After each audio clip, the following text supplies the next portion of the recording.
V tem delu predavanj bomo govorili o stavbah in katastrskih postopkih. Stavbe nastopajo v katastrskem postopku vpisa stavbe in delov stavb, v katastrskem postopku vpisa sprememb podatkov o stavbi in delu stavbe, ter seveda kar nekaj zadev lahko spreminjamo na področju stavb na podlagi zahteve brez elaborata. Če se najprej osredotočimo na postopek vpisa stavbe in delov stavb, o katerem prav veliko znotraj tega predavanja ne bomo govorili, ker na tem delu nastopa najmanj težav, bomo pa v sklopu tega predavanja pogledali, kako postopati v primeru, ko imamo neko stavbo vpisano z registrskim vpisom kot eno stavbo, v naravi pa le-ta predstavlja več samostojnih stavb, ki pač stojijo skupaj, in ali lahko izvedemo postopek vpisa samo ene od teh stavb, ki tudi v naravi obstaja kot samostojna, ali je potrebno, da moramo vpisati vse stavbe naenkrat. Skozi ta postopek podajamo rešitev za tiste lastnike, katerih drugi, ki imajo tudi v tem registrsko vpisani stavbi svoje stavbe, nočejo sodelovati. Vpis sprememb podatkov o stavbah in delih stavb ima kar nekaj podpostopkov. Največ stvari, kar se tičejo posameznih zadev, ki jih rešujemo skozi vpis sprememb, se rešuje tudi v podpostopku z enakim nazivom, se pravi vpis sprememb podatkov o stavbi in delu stavb. Podpostopek združitev in delitev stavbe ali delov stavb v bistvu ni podpostopek, ampak je to združeno ime za več podpostopkov, ki si jih bomo kasneje ogledali. Potem imamo pa še 3 podpostopke, ki so tudi v samem zakonu posebej izpostavljeni. To so prizidava prostora, sprememba sestavine dela stavbe, pa izbris dela stavbe. V okviru spremembe brez elaborata pa izvajamo spremembo podatkov o stavbi in delu stavbe brez elaborata, potem izbris stavbe, pa izbris dela stavbe. Če se najprej osredotočimo na spremembe podatkov o stavbi in delu stavb, ki se spreminjajo na zahtevo brez elaborata. Vlagatelj za te postopke je ali lastnik posameznega dela stavbe ali pa upravnik, kadar se podatki nanašajo na stavbo kot celoto, ali pa upravnik je tudi stranka v postopku v primerih, ko se spreminjajo podatki o delu stavbe, ki je splošni skupni del stavbe.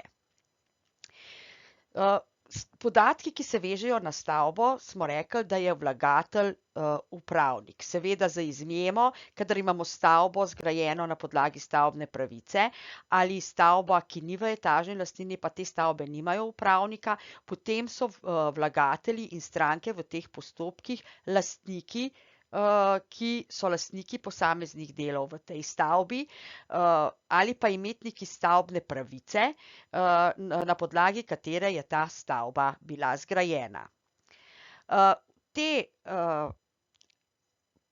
lastnosti stavbe in pa delov stavb, ki so vpisane z rdečo na prosojnici, to je število etaž, številka etaže, številka pritlične etaže, leto izgradnje stavbe in pa dejanska raba dela stavbe, se lahko spreminjata samo za stavbe, ki imajo izveden katastrski vpis. Se pravi, ki so bile v upravnem postopku prenešeno v evidenco katastra stavb pred migracijo ali pa ki so bile zdaj že vnešene v kataster nepremičnin po pravilih ZKN. Vse ostale, ki so vpisane v modrem, pa se lahko spreminjajo ti podatki tudi za registrske stavbe. V bistvu gre tlele za nek odpustek, da lahko določene zadeve popravljamo tudi na registrsko vpisanih stavbah. Kar se tiče podatkov o delov stavb, bi opozorila samo še na številko stanovanja ali poslovnega prostora. V tem primeru, če gre za večstanovanjsko stavbo, kjer se številka stanovanja in poslovnega prostora določajo, mora biti vlagatelj te zahteve upravnik, saj le te spremembe vplivajo ne samo na stanovanje, ki se mu spremeni, ampak tudi na celotno stavbo. Če si zdaj ogledamo na kratko, kdo so stranke in kdo so vlagatelji v postopkih. A ne. Načelno smo že rekli, da kar se tiče stavbe pa splošnih skupnih delov je upravnik, vse ostalo so lastniki. Pa če se najprej ustavimo na podatkih, ki so vezani na stavbo.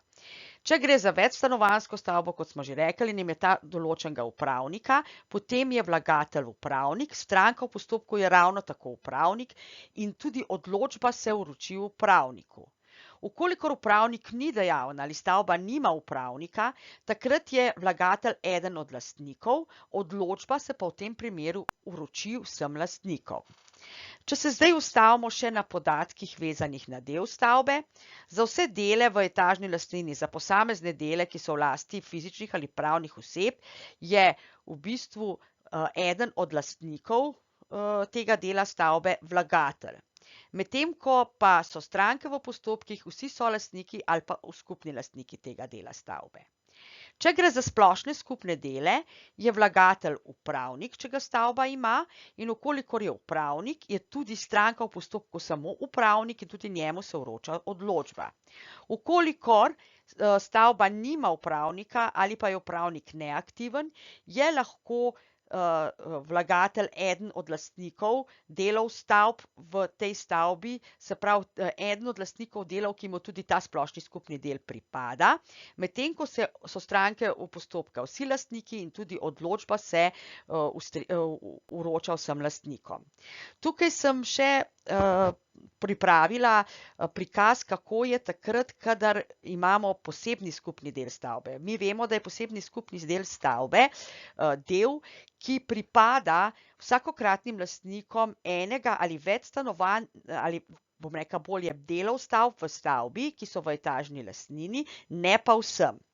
V tem primeru, če imamo poseben skupen del, kot je recimo ena shramba, ki je deklarirana kot poseben skupni del in ta pripada samo enemu stanovanju, potem je vlagatelj lastnik tega dela stavbe, ki mu ta PSD pripada in se pravi gospodujoče nepremičnine nad to pomožno nepremičnino in tudi stranka v postopku je samo ta lastnik.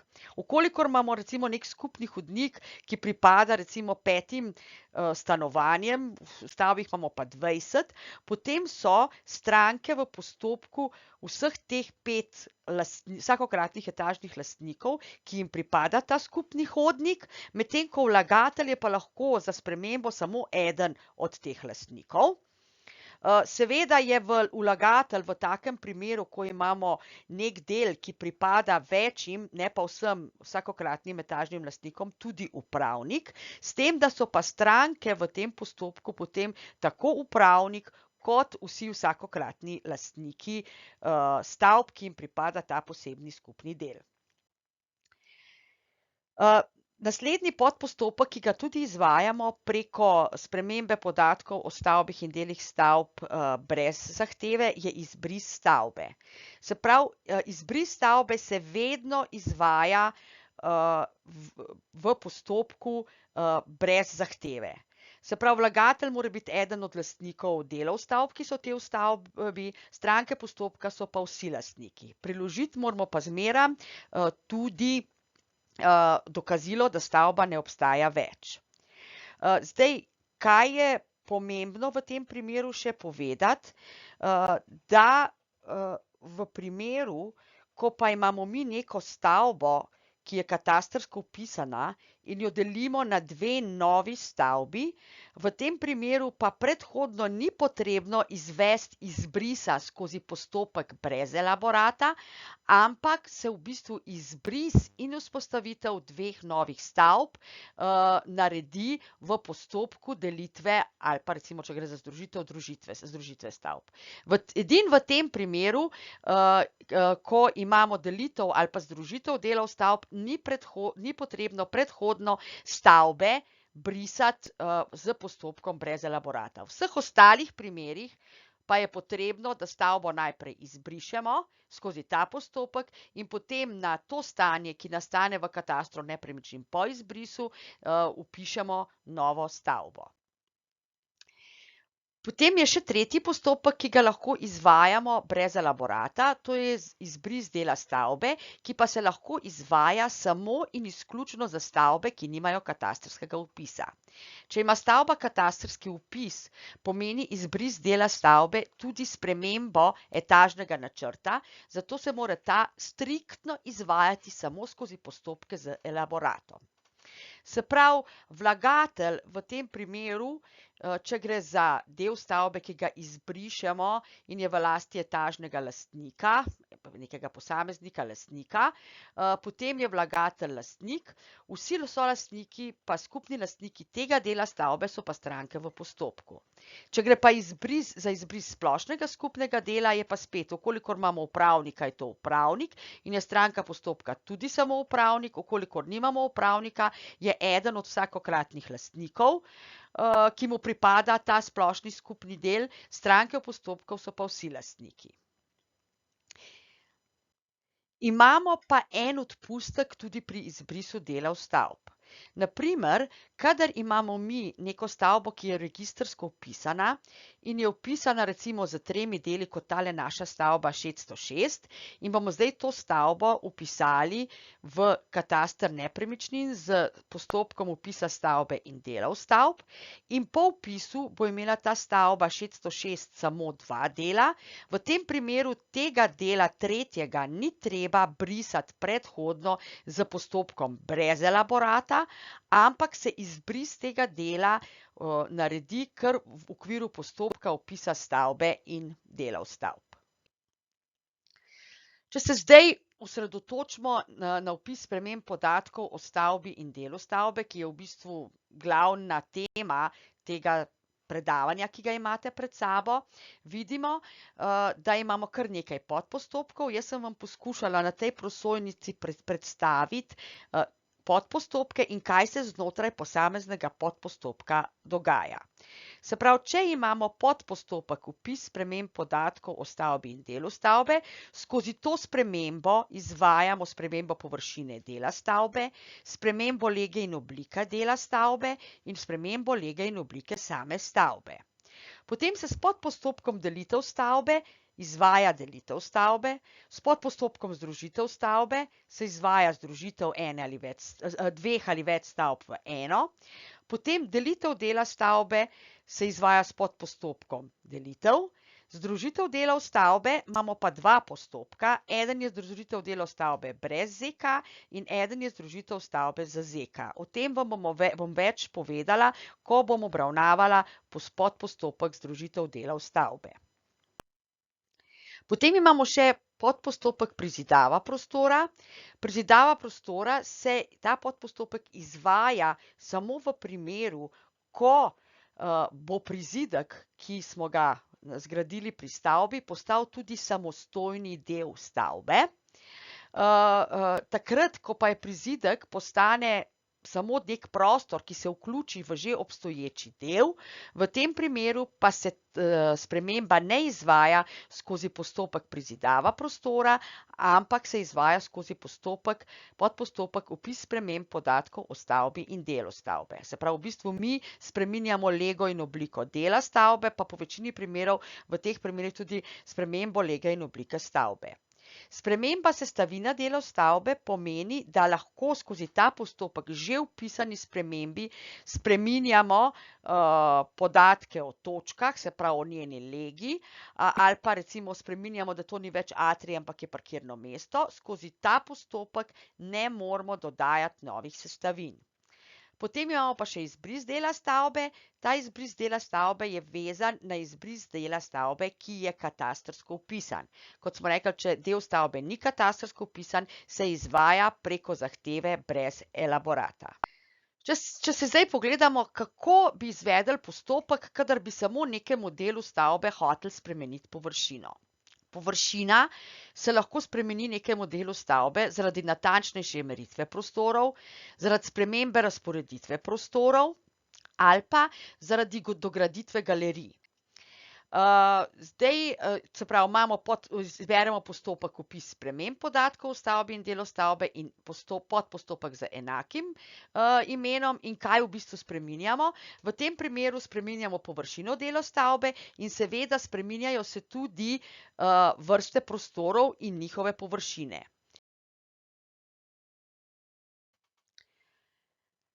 Pri elaboratu, kako ga oblikujemo, je odvisno, v katerih obrazcih se ta podatek, katerega spreminjamo in se nanaša na stavbe, nahaja. Recimo, za spremembo površine dela stavbe moramo imeti seveda obrazec izjava vlagatelja zahteve, moramo imeti naslovno stran, moramo imeti vsebino elaborata. To pač moramo imeti povsod pri vseh elaboratih. Seveda, ker se pri spremembi površine spreminja površina dela stavbe, moramo imeti obrazec S4, podatki o delih stavbe, moramo imeti obrazec S5, kjer imamo prostore in površine, moramo imeti obrazec S9, podatke o stavbi in delu stavbe, se pravi tisti terenski obrazci, ki se nanašajo na sam ta del stavbe, ki mu spreminjamo površino. Ni potrebno imeti zapisnika, tukaj zadostuje izjava, pri nekaterih drugih postopkih spreminjanja pa moramo imeti tudi zapisnik, ker čim vpliva ta naša sprememba na več delov kot samo na enega, je potrebno imeti zapisnik. Potrebno je imeti tudi fotografije in pa seveda tudi dokazila in seznam, kar se tiče vabljenja. Če se ustavimo pri strankah, vidimo, da je stranka v postopku spremembe površin dela stavbe odvisna od lastnika posameznega dela, v katerem se izvaja sprememba, s tem, da moramo imeti vedno pred očmi, kadar gre za stavbo v etažni lastnini, je za dele stavb, ki pripadajo drugim delom, se pravi za neke splošne skupne dele, vedno vlagatelj upravnik. Tukaj bi se ustavili še pri eni zadevi, ko smo rekli, ko govorimo o lastniku dela stavbe, moramo ponoviti pravila, ki nam jih podaja Zakon o katastru nepremičnin. Lastnike prevzemamo iz zemljiške knjige. Pri parcelah to ni problem, zaradi tega, ker imamo parcelo in prevzamemo tistega lastnika, ki je vpisan kot lastnik parcele v zemljiški knjigi. Pri delih stavb pa nastopa težava, ker vse stavbe niso v etažni lastnini in zato prevzem lastnikov ni kar enostavno možen vedno iz zemljiške knjige. Se pravi, za stavbe v etažni lastnini bomo prevzeli kot stranko v postopku imetnika lastninske pravice na tem delu stavbe, ki je vpisan v zemljiško knjigo. Za stavbo, zgrajeno na podlagi stavbne pravice, bomo prevzeli imetnika stavbne pravice. Namreč, če imamo stavbo zgrajeno na podlagi stavbne pravice, je lastnik vseh delov stavb v tej stavbi, ki je zgrajena na podlagi stavbne pravice, imetnik stavbne pravice. Če pa stavba ni v etažni lastnini in ni zgrajena na podlagi stavbne pravice, potem so pa lastniki posameznih delov, ki se vodijo v katastru nepremičnin, vsi lastniki parcel, s katerimi je tloris stavbe povezan. Se pravi, če tloris stavbe pade na dve parceli v rasti Franske in Micke, potem so vsi deli stavbe, ki so v tej stavbi, v katastru nepremičnin vodeni kot lastnina Franske in Micke. Če se še enkrat ustavimo pri strankah pri spremembi površine, že prej pri vlagateljih sem govorila, kdo so vlagatelji in posledično iz tega lahko sklepamo tudi na stranke. Se pravi, stranke za spremembe podatkov v posameznem delu so tako lastniki ali pa solastniki pa skupni lastniki dela stavbe. Se pravi, če je neka stavba, nek del stavbe v solasti mame, očeta in hčere, potem je eden od teh vlagatelj, stranke v postopku so pa mama, oče in pa hči. Če gre pa za splošne skupne dele, je pa stranka upravnik. Posebnost, ki jo je potrebno izpostaviti pri spremembi površine dela stavbe, je, da v primeru, ko mi naredimo eno galerijo znotraj nekega dela stavbe in s tem povečamo površino tega dela stavbe, ta galerija ne vpliva na povečanje števila etaž v stavbi. To je pač pravilo, ki smo ga sprejeli, da se v bistvu, če imamo mi neko večstanovanjsko stavbo z, 7 etažami, pa nekdo v svojem stanovanju naredi galerijo, potem dela spremembo znotraj svoje enote in to ne vpliva na povečanje števila etaž same stavbe.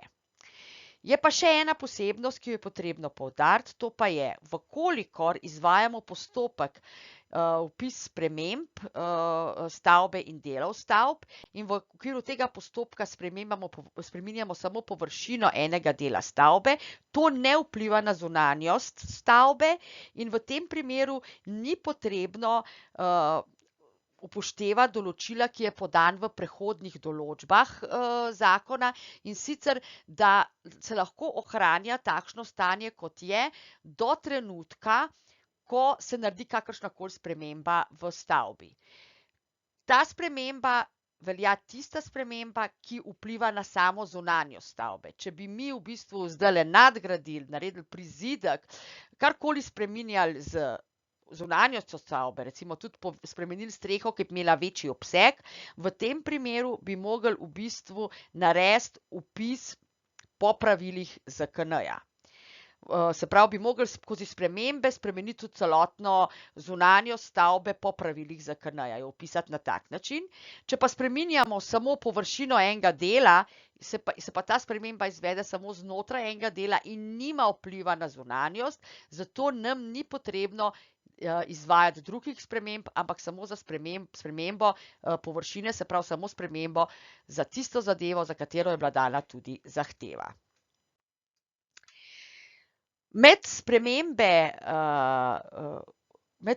S katastrskim postopkom vpis sprememb podatkov iz stavbe in delov stavbe in isto poimenovanim podpostopkom izvajamo tudi spremembo tlorisa stavbe. Se pravi, če imamo mi neko stavbo, ki je bila vpisana po ZEN-u, se pravi, tloris stavbe na parceli je po migraciji opredeljen ZPS, ki je bil prej voden v zemljiškem katastru. Potem, če mi recimo povečamo streho, se pravi, se spremeni tloris stavbe. V tem primeru moramo mi povečati tloris stavbe in ker gre to za spremembo zunanjosti, moramo zunanjost te stavbe skozi spremembe vpisati na način, kot jih predpisuje Zakon o katastru nepremičnin. Kaj bomo potem v tem primeru naredili? Se pravi, v tem primeru nimamo podzemnega tlorisa, zato spremembe na podzemnem tlorisu nimamo. Če pa bi imeli, bi mogli pa tudi to spremeniti. Se pravi, spremeniti moramo, zaradi tega, ker smo povečali streho, tloris stavbe, nadzemni tloris stavbe, podzemni tloris stavbe, če ga stavba ima, tloris ZPS in pa tloris stavbe na parceli. Se pravi, povsod, po vseh tlorisih dobimo spremembo.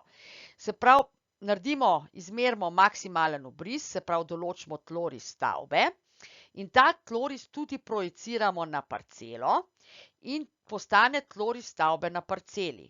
Tloris stavbe na parceli moramo določiti tudi točke, medtem ko bivši tloris stavbe na parceli pred spremembo točk nima več, ampak ga opredelimo, če ni nekih sprememb napram prejšnjemu stanju, spreminjali smo samo streho, ga opredelimo kot tloris ZPS. Seveda določiti moramo pa tudi nadzemni in pa podzemni tloris, vkolikor obstaja.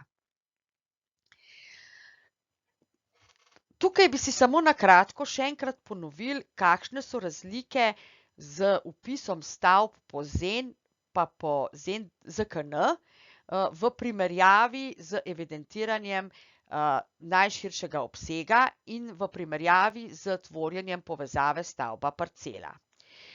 Če imamo mi tole stavbo 254, ki je na tej prosojnici narisana, če bi to stavbo vpisovali po pravilih ZEN, potem bi parcela 249/7, ki predstavlja zemljišče pod stavbo, se pravi presek te stavbe za zemljiščem, tudi bila osnova za tvorjenje povezave stavba parcela. Če to stavbo vpisujemo po pravilih ZKN, je ta stavba povezana ne samo s parcelo 249/7, kjer ta stavba preseka zemljišče, ampak tudi za parcelo 149/13, na katero poleg parcele 249/7 sega maksimalni obris, se pravi tloris stavbe. Zdaj, za parcelo 249/7 moramo urediti stanje na način, da na tej parceli imamo lastninsko pravico ali pa ustanovimo stavbno pravico. Medtem ko za parcelo 249/13, na katero nad ali pod sega tudi naš maksimalni obris, pa lahko poleg teh dveh inštrumentov za urejanje pravnih razmerij z nepremičninami uporabimo tudi stvarno služnost. Tukaj treba dodati samo eno opozorilo. Vkolikor mi zadevo rešujemo z stvarno služnostjo, imamo mi eno pomanjkljivost v zakonu o katastru nepremičnin, namreč, da vkolikor to rešimo s stvarno služnostjo, naša streha pa sega na tujo parcelo, bomo še vedno imeli kot povezava stavba parcela lastnika sosednje parcele. Če si to ogledamo na parceli, na temule primeru, se pravi, imamo stavbo 999, ki je v lasti Lojzeta. Stavba stoji na parceli 15/2 v lasti Lojzeta, njena streha pa posega tudi na sosednjo parcelo.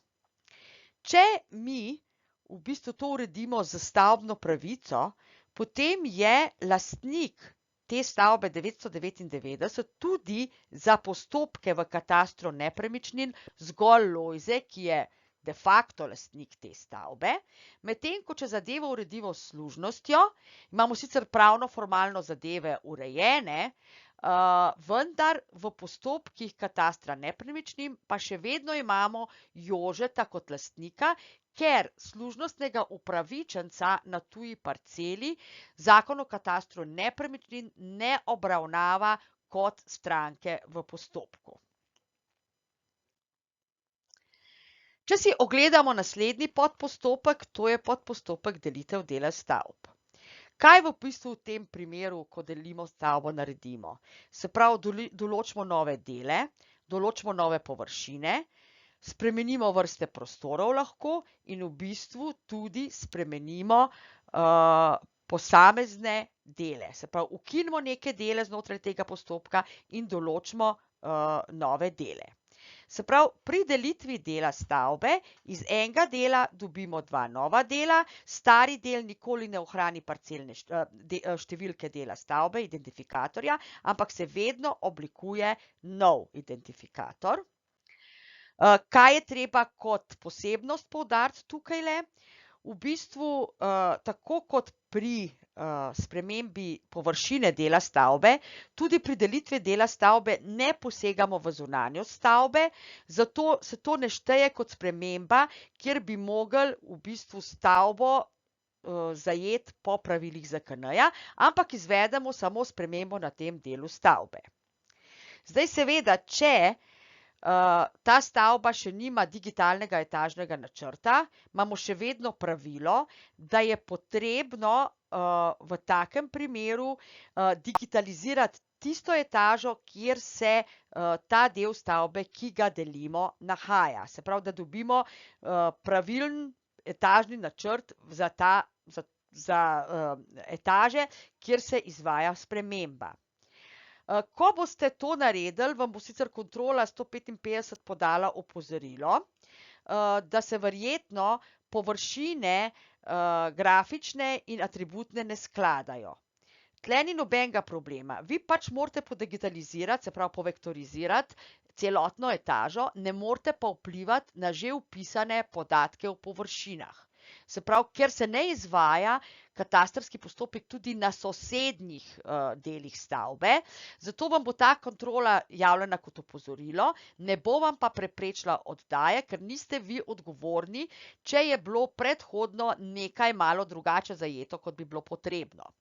Se pravi, vi odgovarjate za tisti del, ki ga spreminjate, za ta del stavbe, za okolico, ki jo pa morate povektorizirati, zaradi tega, ker ta stavba še ni bila prevektorizirana, pa v bistvu samo prenašate podatke v digitalno obliko in ne spreminjate nobenih drugih že vpisanih podatkov in zato je kontrola 155 za vas izključno samo opozorilo. Pri združitvi delov stavb je zadeva podobna, kar se tiče posebnosti. Edino zadevo, kar sem vam že prej omenila, da imamo pri združitvi delov stavb dva podpostopka. Tukaj imamo na prosojnici malo napake. Bi mogli pisati, da sta podpostopka združitev delov stavb brez ZK in združitev delov stavb z ZK. Kdaj te dva postopka uporabljamo in pri uporabi tega moramo biti izredno previdni. Namreč, kadar imamo stavbo, ki ni v etažni lastnini ali pa stavbo, ki je zgrajena na podlagi stavbne pravice, potem se ta delitev ne bo poočila v zemljiško knjigo in zaradi tega mi takrat izberemo združitev dela stavbe brez ZK in se nam ne vklopi kontrola 173, ki kontrolira enak širši pravni položaj.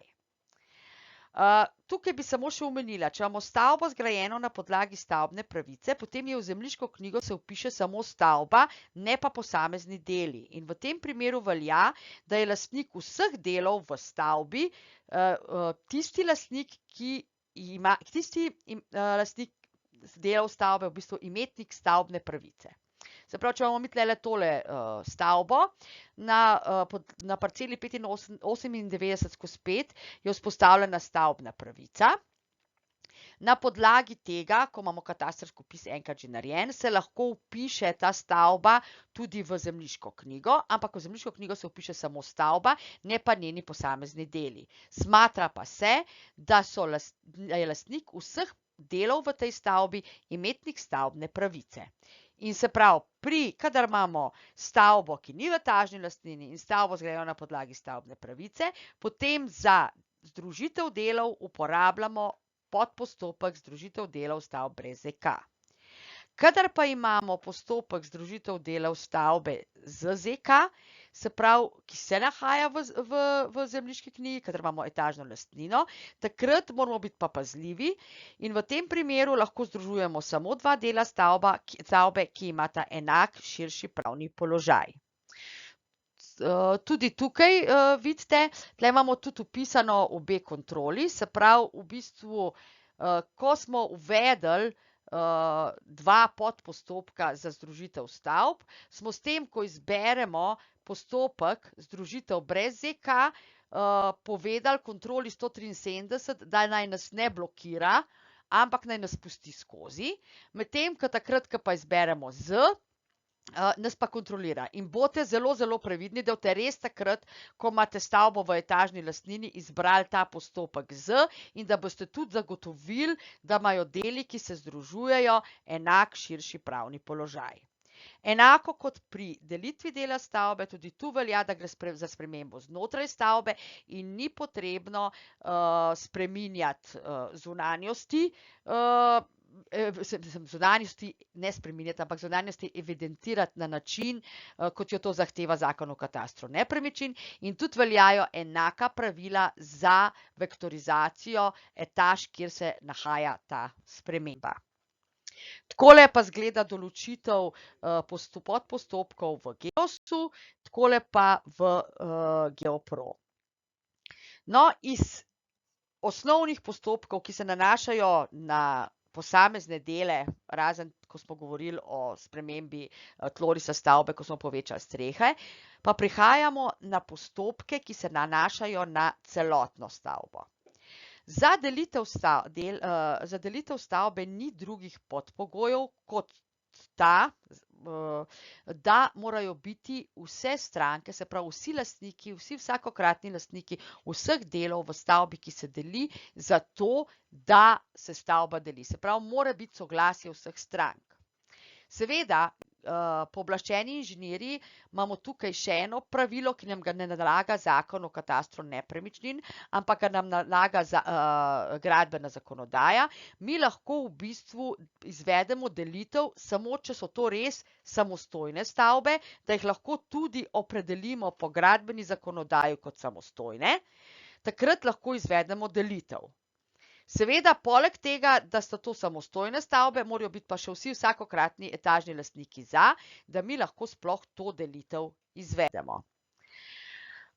Enako velja pri združitvi delov stavb, se pravi, spet mora biti to stavba, ki je enotna, da lahko več posameznih evidentiranih stavb združimo v eno, se pravi, da jo lahko obravnavamo kot celoto in da so vsi za. S tem imamo pa tukaj še eno posebnost. V bistvu zakon pravi, da stavbe, ki se združujejo, morajo biti povezane z isto parcelo ali pa morajo parcele imeti enak širši pravni položaj. Če si zdaj to ogledamo na primerih, da nam bo lažje, v bistvu mi imamo tukaj dve stavbi, 222 in 223. Obe stojita na parceli 99/1, ki je v lasti vsakokratnih lastnikov obeh stavb. Tu ni problema stavbo združiti. Enako lahko ravnamo v primeru, ko imamo ti dve stavbi, pa ena stavba stoji na parceli 99/1, druga pa je povezana s parcelo 99/2, obe parceli sta pa v lasti vsakokratnih lastnikov obeh stavb. Tu je združitev tudi možna. Tretji primer, ki se v življenju največkrat dogaja, je pa ta, da je stavba 222 povezana samo s parcelo 99/1 in lastniki te parcele so vsakokratni lastniki te stavbe, medtem ko je pa stavba 223 povezana z parcelo 99/2, katere lastnik so vsakokratni lastniki stavbe 223. Se pravi, tukaj nimamo enakega širšega položaja, združitve stavb ne moramo izvesti, dokler ne uredimo, da sta obe parceli 99/1 in 99/2 imata enak širši pravni položaj. Naslednja zadeva, ki si jo moramo ogledati, so prizidki. Mi imamo vse sorte prizidkov. Lahko so to prizidki ali nadzidki, lahko ti predstavljajo, ko dokončamo izdelavo teh prizidkov, samostojen del stavbe ali pa tudi ne. Se pravi, če imamo stavbo z enim delom, ki ni v etažni lastnini, ker ne more biti, ali pa če bi imeli tudi stavbo z več delov, ki ni v etažni lastnini, pa prizidek ni samostojna funkcionalna celota, v tem primeru to ne izvajamo z podpostopkom prizidava, ampak z podpostopkom vpis spremembe podatkov o stavbi in delu stavbe. Seveda moramo biti tukaj tudi previdni in ne pomeni, da bomo samo spremenili površino tistemu delu stavbe, ki smo mu dodali prizidek, ampak je potreba pogledati, na kaj vse ta sprememba vpliva. Recimo v našem primeru ta sprememba vpliva na tloris, na nadzemni tloris, na tloris ZPS, spreminja se oblika dela stavbe in spreminja se površina dela stavbe. Se pravi, vse to moramo skozi ta postopek spremeniti, zato če hočemo evidentirati ta prizidek, ki ni samostojna funkcionalna celota. Enako velja za nadzidki, s tem, da je seveda treba v tem primeru, ko smo naredili pri tej stavbi 1111 nadzidek, tudi spremeniti višino in treba spremeniti tudi število etaž. V primeru, da je pa stavba z enim delom, imamo in da naredimo en dodaten del, en prizidek, ki bo pa predstavljal svojo funkcionalno celoto. Enako ravnamo tudi, kadar imamo stavbo, ki ni v etažni lastnini, za več deli. Se pravi, v tem primeru pa to počnemo z podpostopkom prizidava prostora. Seveda moramo pa skozi podpostopek vpis sprememb podatkov o stavbi in delu stavbe tudi izvesti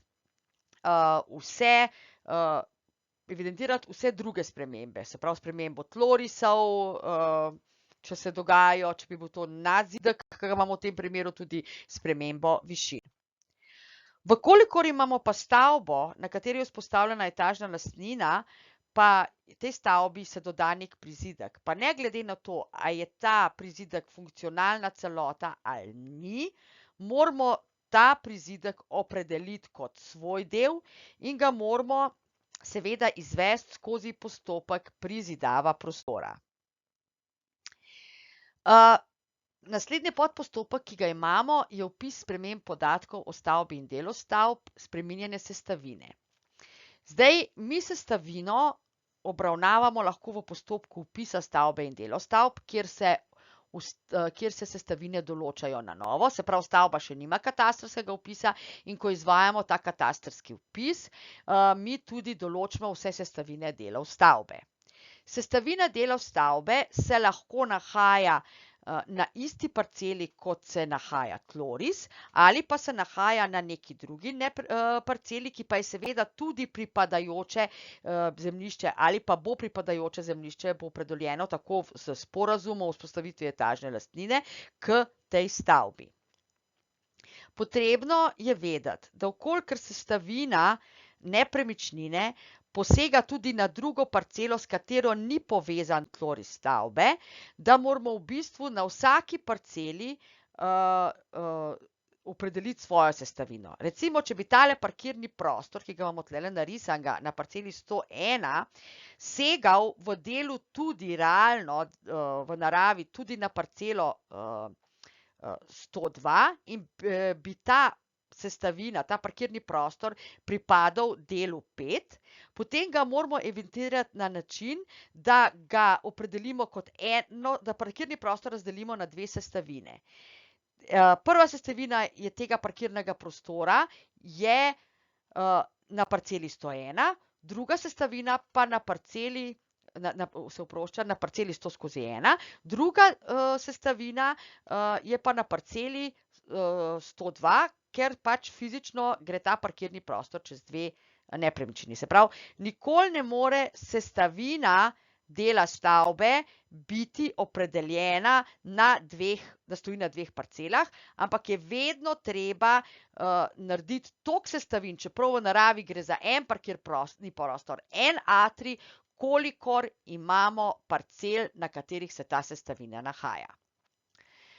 Kot smo že rekli, postopek vpis sprememb podatkov o stavbi in delov stavbe ne moramo določati novih sestavin, ampak lahko v bistvu samo spreminjamo že obstoječo vpisano sestavino. Na tem mestu je treba poudariti, da v primeru, ko stavba je že vpisana v kataster nepremičnin kot katastrsko vpisana stavba in bi hoteli naknadno določati sestavine delov stavba, tega v tem trenutku ne moramo narediti.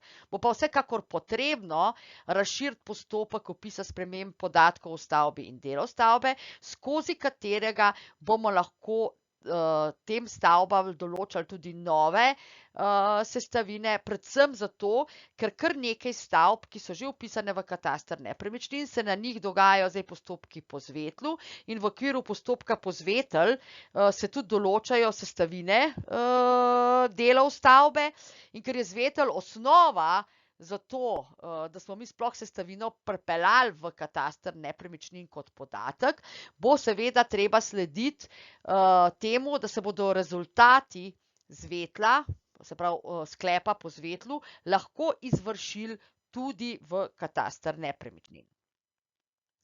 Če si zdaj pogledamo, kako mi lahko vidimo vpisane sestavine v kataster nepremičnin.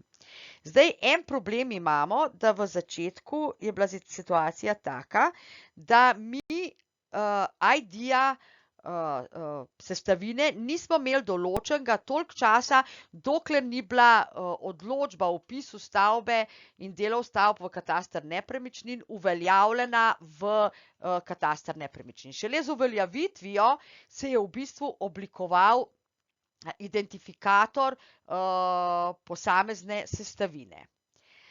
Seveda, ker imamo v zakonu napisano, da je vsebina odločbe tudi identifikator sestavine dela stavbe, je tukaj nastopila rahla težava, ki se odpravlja.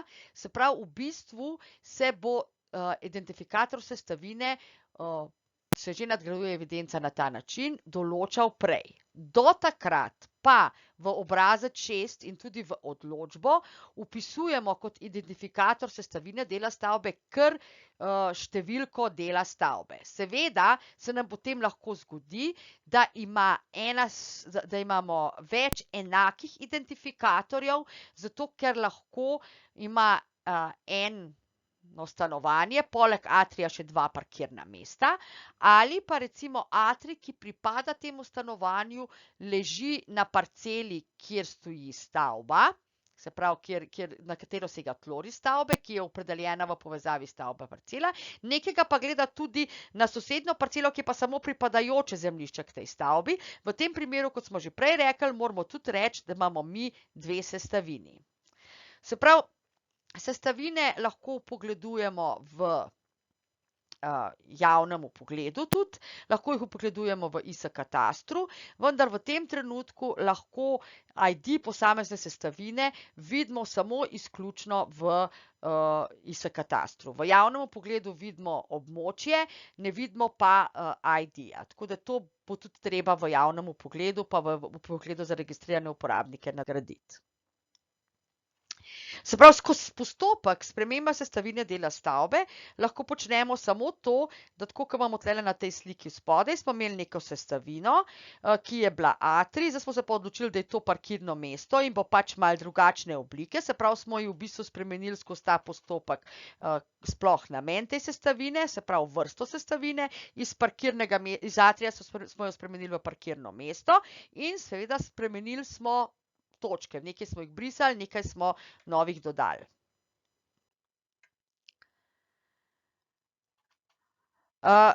Kot zadnji podpostopek si bomo pa ogledali še podpostopek izbris dela stavbe. Se pravi, če je, kot smo že na začetku omenili, gre za ta postopek uporabimo takrat, kadar izbrišemo del stavbe, ki je katastrsko vpisan. To pa zaradi tega, ker moramo spremeniti tudi etažni načrt.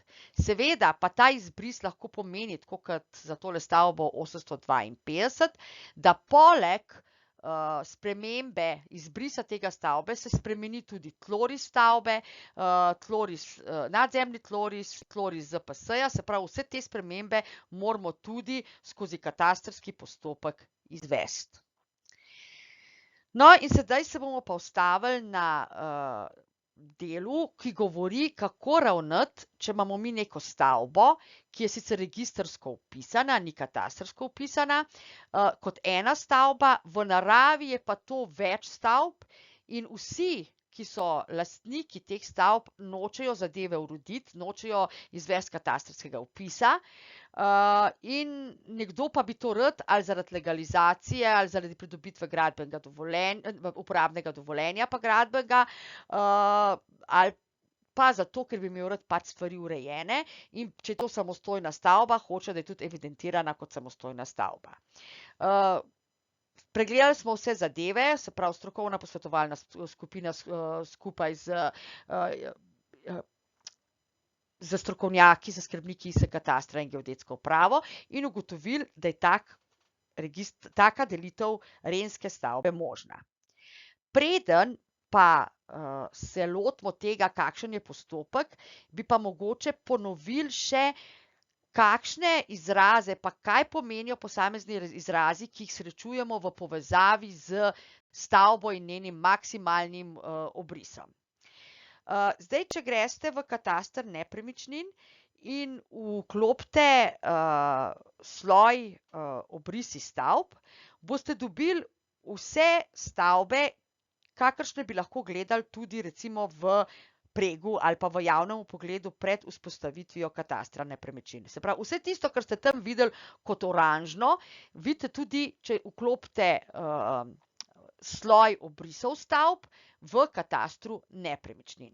In na sloju obrisov stavb se nahaja tudi identifikator dela stavb, identifikator same stavbe se vam izpiše. Se pravi, ko mi vključimo sloj obris stavbe, bomo dobili vse obrise stavb in tudi identifikatorje teh stavb. Če pa vključimo poleg tega še tloris stavb na parceli, bomo pa dobili tudi vse ZPS in ZPS zvezdica, ki so se migrirali v tlorise stavbe na parceli in pa dobili bomo tudi točke. Točke bomo pa dobili za tiste stavbe, to so te zeleni krogci, ki se nam tam pokažejo, ki so se migrirali kot točke v katastar nepremičnin. Se pravi, to so vse tiste registrsko vpisane stavbe, ki niso imele določenega zemljišča ZPS stavba Zvezdica, se pravi, niso imele kot objektno spremembo v preteklosti opredeljene in ki bi se kasneje, bom rekla, spremenila v ZPS Zvezdica, za tiste imamo pa samo točke podane. In na tej sliki, ki jo tlele gledamo, imamo prižgan sloj obrisov in sloj tlorisov stavb. Kot vidite, tale stavba 7007 pa nima nič zelenega se ne vidi, se pravi, ne vidi se nič, ki bi bil tloris stavbe na parceli. Ta stavba je že zajeta po pravilih ZKN in če je stavba zajeta po pravilih ZKN, potem sta tloris stavbe na parceli in obris stavbe enaka. Tukaj sem vam samo še enkrat prikazala, kaj vidimo vse na sloju obrisi, se pravi, vse tisto, kar smo videli pred migracijo v nov sistem, se pravi, kar smo videli v pregu in v javnem pogledu kot oranžno, in vse tisto, kar je bilo zajeto že, vse tiste stavbe po pravilih ZKN, vidimo njihove obrise v sloju obrisov stavb. Na sloju tlorisov stavb vidimo vse tlorise stavb, ki so bili zajeti po pravilih ZKN, po pravilih ZEN in po pravilih ZEN DMPE. Ne vidimo pa obrisov stavb, ki nimajo katastrskega vpisa. Na sloju tloris stavb na parceli pa vidimo tisto, kar se je migriralo kot tloris stavb na parcele v nov sistem in pa za nove stavbe, ki so zajete po pravilih ZKN, v bistvu je na tem sloju preslikan na ista zadeva, kot je v sloju tlorisov in obrisov za te stavbe. Lažje si boste zadevo predstavljali, če imamo poleg slojev tlorisov stavbe na parceli vključen tudi sloj parcel in sloj točk. Kot vidite, tlorisi stavbe na parceli imajo določene točke. Tlorisi stavbe na parceli so tisti, ki se recimo sekajo s parcelami in takrat, ko se sekajo s parcelami, potem morajo imeti na teh presekih morajo biti določene točke. Poleg tega, če se med sabo sekajo, prekrivajo stavbe, potem se med sabo sekajo tudi tlorisi stavb in seveda na presečiščih teh tlorisov moramo imeti tudi določene točke. Na tejle parceli, ki piše tudi 61 Ljubljana gor, pa tamle 97 F hišna številka, vidite, se tamle prikažete še dve točke, ki sta pa obvisele v zraku. Na tej parceli je bilo določeno tudi območje služnosti in območje služnosti, če bi imeli zdaj priklopljenega, bi pa potekal po tej točki in v tej drugi točki, ki pa leži na liniji tlorisa stavbe na parceli za stavbo, ki ima hišno številko 97, je pa presek območja služnosti z tole stavbo. Se pravi, najbolj zadeve vidite, kadar vklopite tloris stavb na parceli v povezavi z točkami, z parcelnimi mejami, pa seveda, če obstajajo tudi območja služnosti na tem delu, bi bilo treba tudi območja služnosti vklopiti in potem bi videli, kje vse moramo mi določiti točke, na katerih presekih in kakšno je razmerje tlorisa stavb do parcelnih mej. Če se zdaj osredotočimo na delitev stavb registrskih, kjer hočemo v bistvu eno stavbo vpisati, vse ostalo pa pustiti tako, kot je, lahko to delamo po dveh postopkih. Prvi postopek je delitev stavbe, ki ni katastrsko vpisana in je povezava obstoječe stavbe na parceli opredeljena samo s točko. Se pravi, v bistvu v teh primerih je bila to registrsko vpisana stavba, ki ni imela določene pred letom 2014 vrste rabe in seveda stavba, stanovanjska stavba, poslovna stavba in zato jo ni bilo mogoče prenesti v podatek o ZPS Zvezdica in je v bistvu zdaj v sloju tlorisov stavb samo točka narisana, se pravi kot povezava stavbe za parcelo. Drug postopek je pa, kadar imamo mi, delimo stavbo, ki je samo registrsko vpisana, je pa kot tloris stavbe na parceli opredeljen ZPS zvezdica.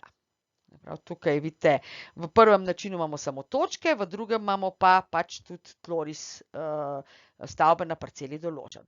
Pa če se najprej lotimo enostavnejšega primera. Se pravi, v bistvu imamo tole stavbo 964, ki ima dva dela in je v bistvu bila registrsko vpisana kot stavba, kot ena stavba, čeprav sta to v naravi dve stavbi.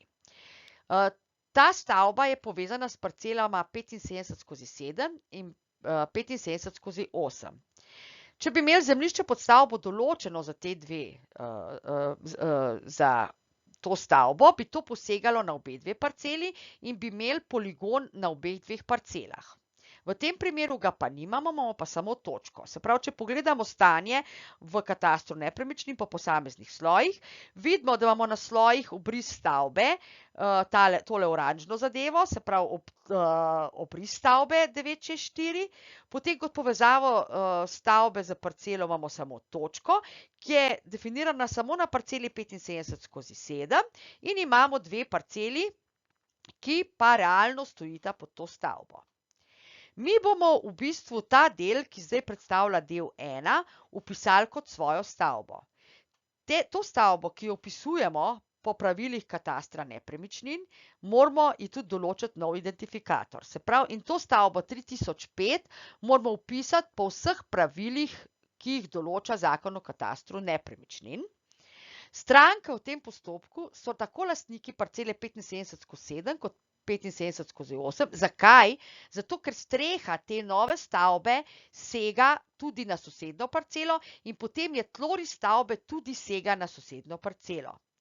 Potem popravimo samo obris stavbe 964 in pa prestavimo točka povezava stavba parcela na to 900, na parcelo 75/8, zato ker ta stavba 964 bo povezana samo s to parcelo, nič več s parcelo 75/7, tam se nahaja nova stavba, ki jo vpisujemo. Ker vidimo, da so tukaj stavbe, ki predstavljajo samostojne stavbe, bile v registru nepremičnin vpisane tudi kot svoj del. V tem primeru moramo dati tudi zahtevo brez elaborata za izbris dela 1, ki ga mi vpisujemo zdaj kot novo stavbo.